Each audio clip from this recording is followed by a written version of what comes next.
Friends, welcome to the channel. My name is Hako. In this video, we're gonna be talking about everything relating Lucia. I spent the last 2 weeks playing her religiously on the creator server, and whenever I do that and before the character releases, I make a video and I sum up kinda all of my points regarding a character. We look at it from all different lights, and I give you some general advice if she's worth going for or not. Let's do this.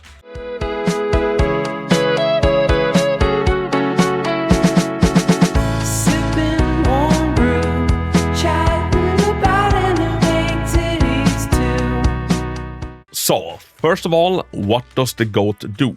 What this GOAT does is that she is a designated support for Rupture Agents. Rupture Agents is one of the character classes in the game.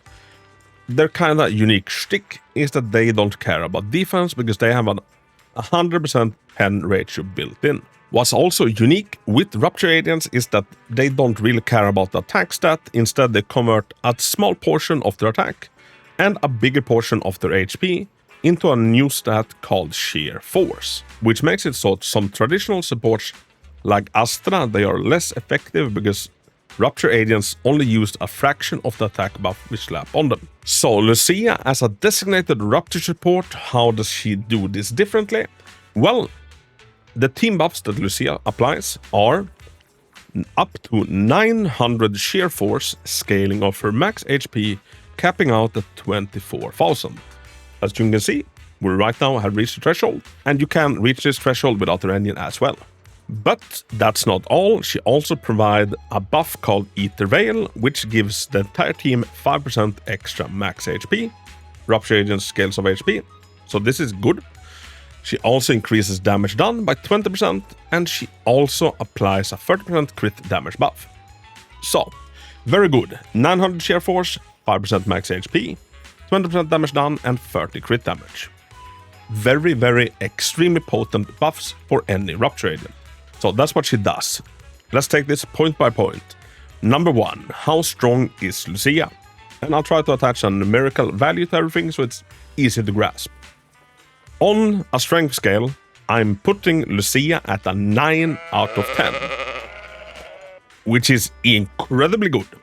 And now whenever you judge a support in this way, you kind of have to look at like not their individual strength, but rather how much do they boost the individual strength of the characters that they are meant to be buffing. Now the sample size is kind of small right now for Rupture Agents, but we've seen the drip. We know that there are a lot of Rupture Agents coming in the very near future. But for Yichuan, for example, I've seen an increase of 50% overall team score, slotting in Lucia instead of the current best in slot for that support position. So 40,000 with current constellations becomes 60,000 with Lucia. This is an insane boost, and honestly I'm glad she's not stronger than she is, because then we'd have a real power creep problem. But Lucia is the literal GOAT when it comes to supporting Rupture Agents. If you pair up with Manato, you will have a team that can outperform a lot of like full S-rank teams. On the new Deadly Assault boss, I managed to get 49,000 with an M0, Lucia paired up with an M6 main carry Manato. Absolutely got him insane for an A rank. You take out Lucia, the score drops to closer to 30. So she provides an absolutely insane amount of value for the Rupture Agents. Now the Rupture roster is kinda small right now, but I think that they are gonna fill it up pretty quick. So Lucia, strength-wise, 9 out of 10. She's an absolutely fucking goated support. Pun intended. Number 2, how does she compare? So I'd say right now the best support for Rupture Agents is Astra Yao. Astra is great.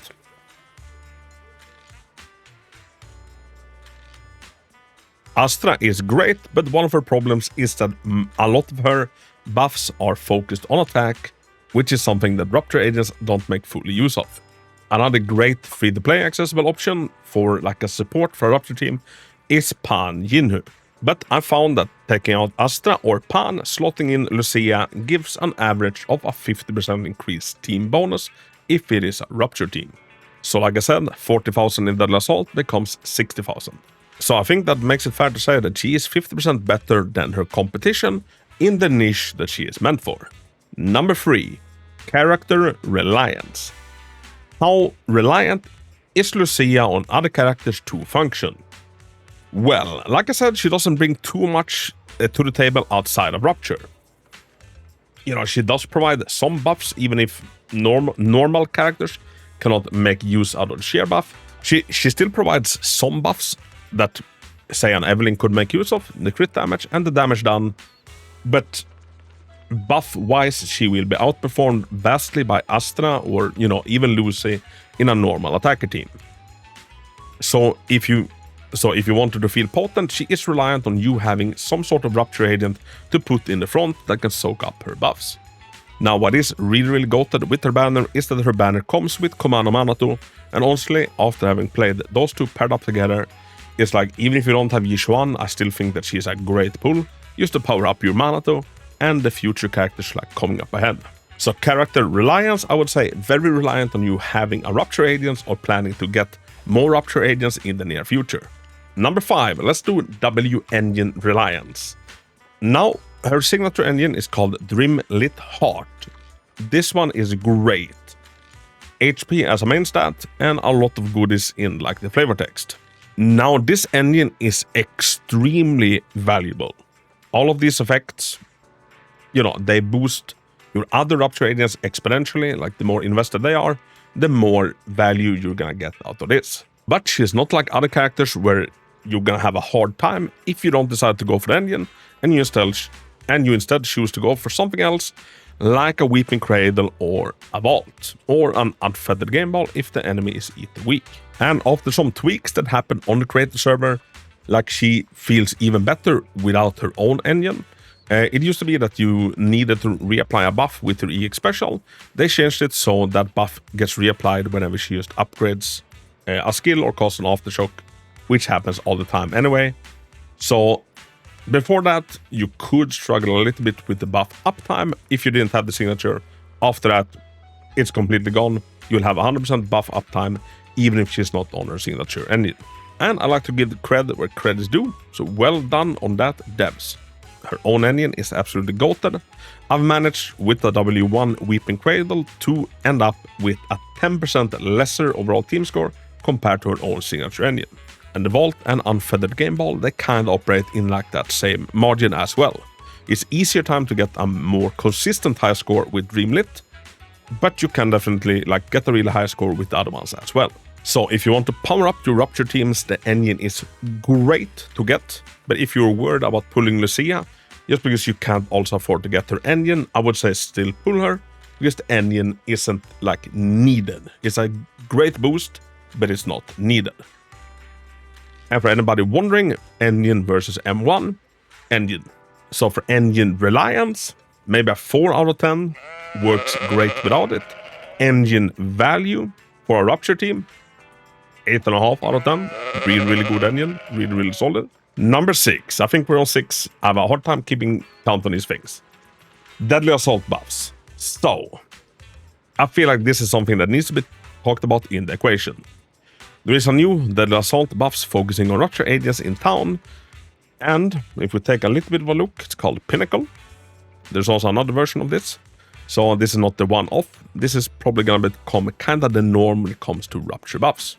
So, Rupture specialty agent sheer damage increased by 10% and reduces Miasma shield 30% faster. A small little boon on its own. But, while in Ether Veil, agent sheer damage increases by 30%, and also you add on 45% on a stun damage multiplier. Now, can we agree that the top part of this is maybe 20% of the buff, maybe even less, maybe 10% of the buff, and then the vast majority of this buff only activates if you're in an Ether Veil. What the hell is an Ether Veil, Hako? Well, it's a new buff type that's coming with Lucia. In Lucia's case, it is her max HP buff that she applies to the entire team. And we are gonna start seeing more buffs like this. So say that you have a Rupture team, you pick this buff, but you don't have Lucia. Well, you're almost running buffless. Yeah, this is very much a chill buff to, you know, sell the agents that has Ether Veil. And we can talk about if that is good or bad. You know, place your bets, what I think.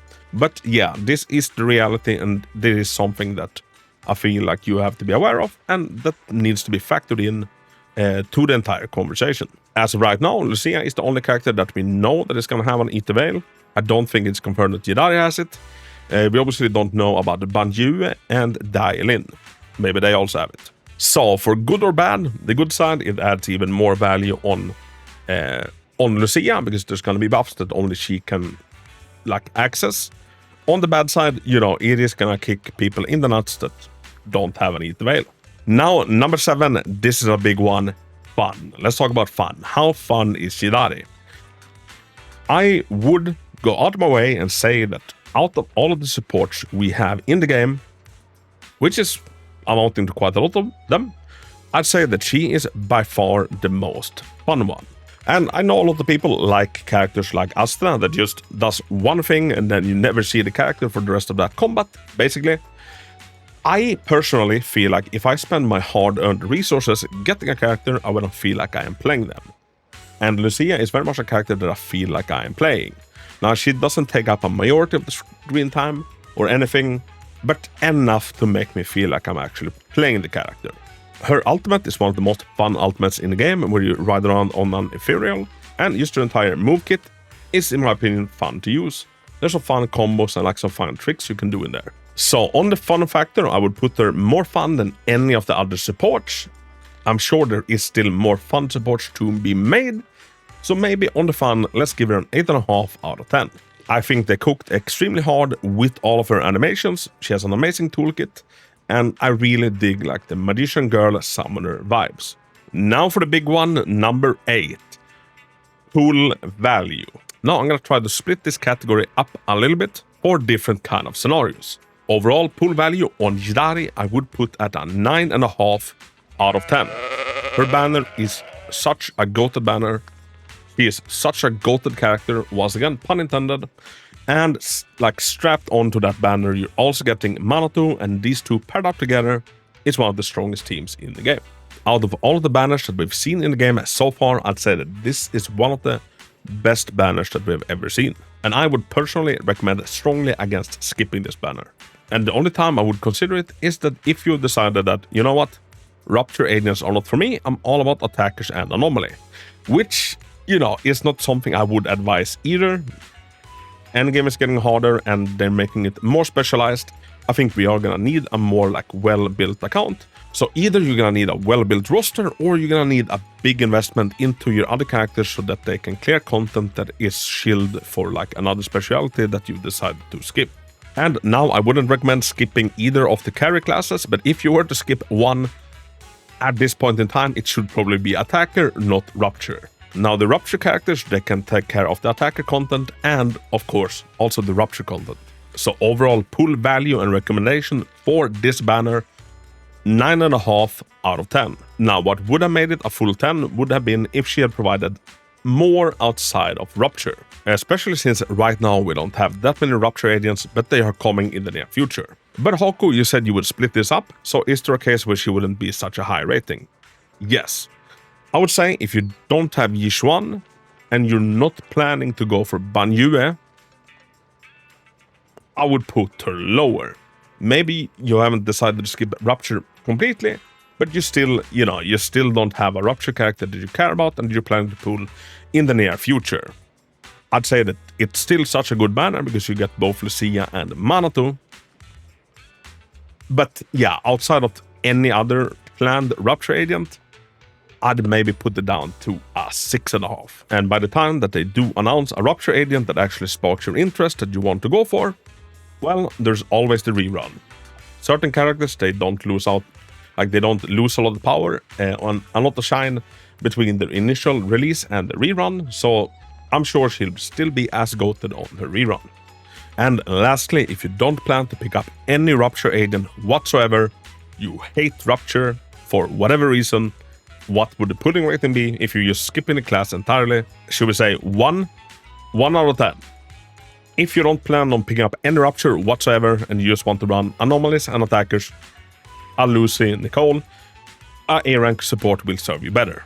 But like I said, I would advise against that approach. The more Rupture agents we see, the more Rupture shield we'll also see. So yeah, Lucia, very strongly recommend that you get her. Number 9, when should you not? Well, 1, if you hate her. You can't get over the fact that they changed the top, and you're absolutely fuming whenever you see her rack. Well, if that is the case, maybe skip her for your own sanity. And also, like I said, if you don't ever plan on picking up any Rupture Agent ever, she can be a pretty easy skip, and if you don't like the character altogether. Now, I always say, pull with your heart, and I also always say, don't let me persuade you one way or the other. Like, if you don't want to go for her, don't allow me to persuade you to go for her, and like vice versa. If you're really into a character, like, don't allow me to dissuade you off from doing it. The best way to have fun in these games is to pull fun characters that you enjoy using. And in my opinion, you kind of always have a better time if you don't meta pull and instead go for characters that you really, really like. And super important, if you're sitting there, very little polychromes, you fear that, you know, your account is gonna suffer for a long time if you don't pull her. I'd say don't worry. Lucia is a big boost to any Rupture team. She's a massive boost. There are other characters that can fill her spot. They can't do it as good or nearly as good, but it's enough to like get through the content. And for the love of everything, do not put yourself in any sort of economic trouble, making sure that you get her before she goes, because you're, you know, afraid that your account will suffer immensely without her. You will be fine, your account will be fine. You might have to build slightly better, you might have to, you know, work a little bit harder, get some rotations down, but your account will be fine skipping her even if she's a very, very good character. And down the line, maybe a year from now, there is gonna come out a better Rupture support. Maybe even sooner, because that's the nature of these games. So, for the last one, are we at number 10? I think we're number 10. Let's talk investment. As I said, if we're on a little bit of a budget, picking up one Lucia, perfectly good enough, and then keep on trucking. If you like want to power up all of your Rupture teams instead of picking up individual mindscapes like M1 Yishuan, you know, M1 M2 Yidari, a good way to do it is picking up engines and mindscapes on the support that is gonna be in those teams instead. The best pit stop for Lucia is her W engine. I think that this is a very, very good stopping point for anybody going like past just getting her. M0 engine, great. Now, if you want to go past that point as well, M1 is a fantastic stopping point. I saw a slightly bigger boost in performance going from M0 to M1 than I did from M1 to M2. Now, both M1 and M2 are absolutely freaking great. And like I said, upgrading our support is a good way to like upgrade any sort of team that is going to be running with that support. Oh, and lastly, let's do number 11. There's going to be a character rerunning together with Lucia. It is going to be Vivian. Vivian versus Lucia. Now, I would advise going for Lucia instead of Vivian. Vivian is great. I don't want to take anything away from Vivian. She slots into basically any anomaly team and is a lot of times a best in slot. Vivian is great. But one, I think that Lucia provides more value for account for the times that are coming up ahead.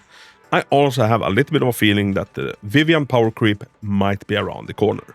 However, I will say that if you really want Vivian, but you also really want Lucia, going for Lucia, but instead of also picking up her engine, if that's your plan, instead picking up a Vivian to boost your anomaly side, is not a bad option to do. I had that question during my last live stream, and honestly, that is quite a smart thing to do. But yeah, I would recommend Lucia over Vivian. Then if you also want Vivian, Vivian is not a bad pick to go for at all. She is very, very goddamn goated. So everybody, let's wrap it up. If you have additional questions regarding Lucia, slap me in a comment and I'll try to have time to answer as many as I can. Oh, Hako, will you be going for Lucia? Yes, dear friend, I will be going for Lucia. Hako, how much investment into Lucia? Well, I don't have that many pulls on my actual account, so at this point I think I'll be happy if I can get one. Then I think I'll probably try and pick up her engine because I do really enjoy the Rupture Agents. Both Yishuan and Manato are so much fun to play, and Yidari looks like she's gonna be a blast as well, and hopefully Banju too. So I'll be trying to get M0W1 Lucia. We'll see how it goes. Anyways, friend, best of luck in your pulls. If you found the video helpful, feel super free to give it a thumbs up and maybe subscribe to the channel and click that bell notification. This has been an amazing and super hectic last 2 weeks. On the test server, usually it's like one character to try out and make guides of. This test server, it's been Lucia, it's been Marathon, it's been Soldier Zero Ambis new buffs. And I have so many videos regarding all of them, so you feel super free to like browse. Hopefully they can also help you out. So, as always, have a big hug and thank you so much for watching. Until next time, Hako out. Oh, I wish that you could just take it easy. Lay back, fast the way I roll. So get off my tail or else you will get to say hello to my jolly show.